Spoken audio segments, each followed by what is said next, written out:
Hi guys, how are you? 6:30 ako dumating dito sa Acom and take half bath. Hindi kasi ako makaligo kasi nga madaming gagamit ng CR this time. Madaming naglalaba. Maglaba sana ako kaso lang madaming naglaba. Hindi na makasingit na unahan ako. So, ayan, mag-update lang ako. Pang second week ko na dito sa accommodation ngayon. And so far, so good. Joke. So far, okay naman ang buhay ko dito. Minsan may araw na wala akong duty sa umaga. Minsan may araw din na may duty. Wala pa kasi akong regular customer kasi nga bago pa lang akong nag per hour. So ngayon, kung mayroon namang bago, kanina customer namin is bago. Bago siya. Mabait naman siya. Alhamdulillah, natapos naman namin yung bahay niya. Malawak yung bahay niya, men. Super lawak ng bahay ni Madam. Pero hindi naman siya pala utos. Yung kung ano yung natapos mo, yun lang. Mabait siya, sobra. Bigay siya ng pagkain. Tapos, 4-star kami. Kasama ko yung kaibigan ko ditong Indonesian. Magandang kasama yung mga Indonesian kasi hindi sila bida-bida. Dito rin na ibang Pilipina na porket matagal na. Wasyo! Wasyo bala hadi! Ano maat ko? Horor. Ano maafkan mo di hinak.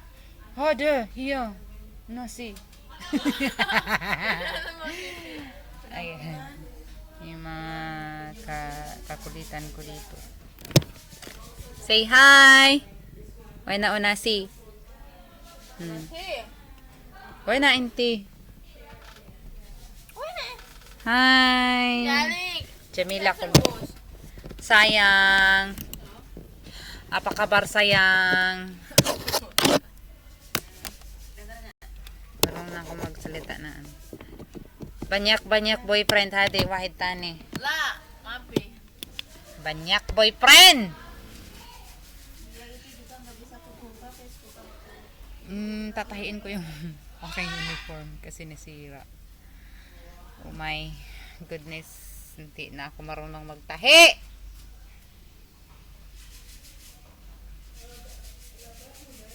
Ayan, maingay kami dito. Ito yung room namin, yung pinakamaingay. Kasi nga nandito yung ibang lahi. Tapos free kaming mag-ingay. Di tulad na ibang room na yung another 2 room na bawal mag-ingay kasi nga may nagsusumbong. Ganyan. Dito yung pinakamaingay kasi nga may Kenyan, may Indonesian, may Pilipina. Mababait yung mga tao dito sa kwartong to. Hindi na ako marunong mag-ano. Hindi na. Paano ba? Lumalabo na yung aking paningin. Lumalabo na yung aking paningin.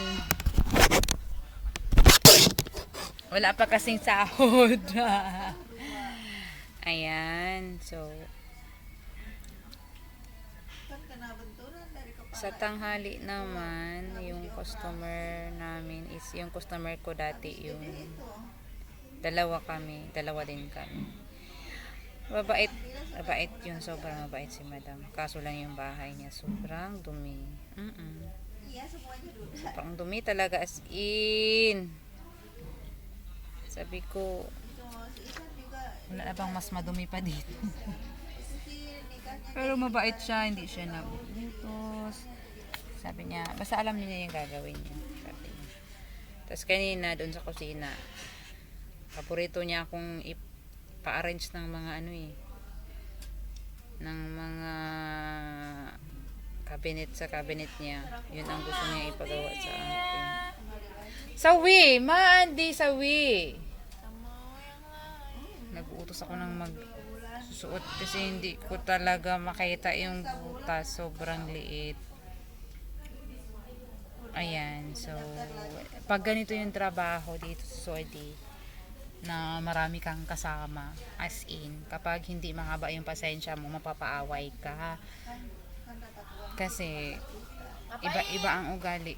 Sobra. Iba-iba ang ugali ng mga tao.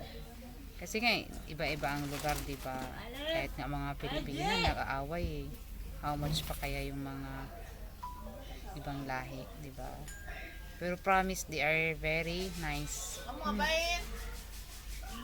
They are very nice. As in, napakabuti nila. Napakaano ng loob nila. Kaya nga minsan, pag yung mga Pilipinang iba dito, bida-bida, na parang iniisip na ganyan sila, ganyan, ganito, ganyan.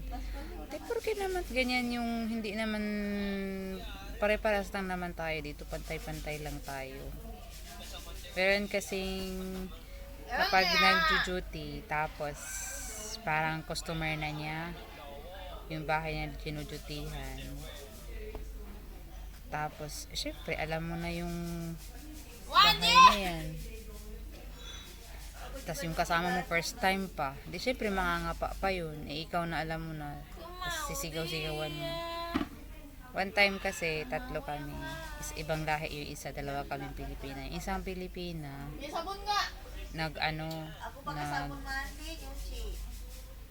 parang nagmamarunong ba siya. Kasama ko sa work. Sinabihan niya yung madam na, nandito na ako.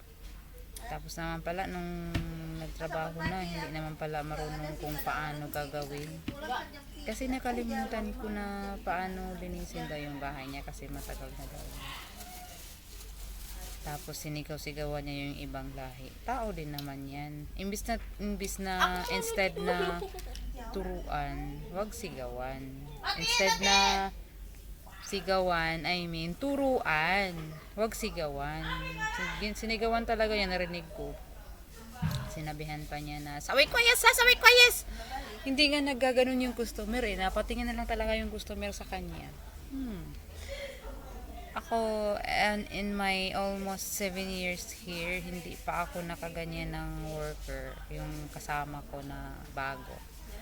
Tinuturuan ko, ganito yung gawin natin ha, dito sa bahay na to, ito yung ganyan, ganito, ganyan. Kasi pag ako naman, kahit matagal na ako, tapos kasama ko ay baguhan, pero nakapag-duty na dyan sa bahay na yan, nagtatanong talaga ako kung ano ang sistema ng paglilinis. Kasi iba-ibang bahay, iba't ibang sistema ng paglilinis. B! Ang dami pala. Ay, lagay te. Lusot mo nga, B. Hindi ko naman. Iba-ibang bahay, iba-ibang linis. Sistema ng linis talaga. Merong nagpapabandas ng kusina, merong malabo na yung mata ko. Gabi ka pa talaga magtahi din, oh. Paano ba ako magtahi sa umaga? Hindi ko lang naisip eh. Ayan! Yun, Wala, talaga. syukran. May mga ano naman ako dito.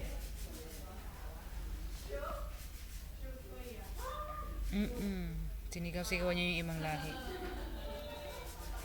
Sabay ko yes, sura. Ganyan niya. Alam mo, yung customer yung nagsasalita ng gano'n. Nakikinig lang ako sa kanya na ginaganyan yung ibang lahi. Pangit yun. Kasi, hindi naman porket alam mo na yung bahay na yun, ginaganyan mo na.